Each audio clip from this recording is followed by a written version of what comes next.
Claus her fra Functional Fitness. Jeg har fået en del efterspørgsel på øvelser med TRX, og jeg vil forevise en, som ligesom stikker lidt pinden i den myte om, at man ikke kan træne tungt med TRX, for det kan man. Og så den øvelse, vi griber fat i dag, det er The One-Legged Squat, eller også det, som forkendere kalder The Pistol.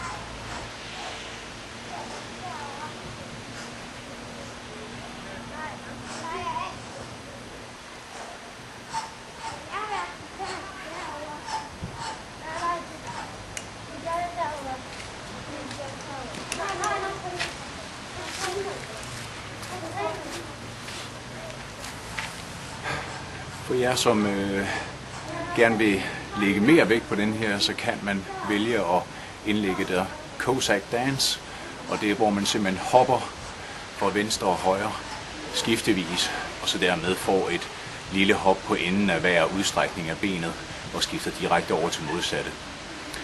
God fornøjelse med det, og mere inden så længe. Hej igen. God træning.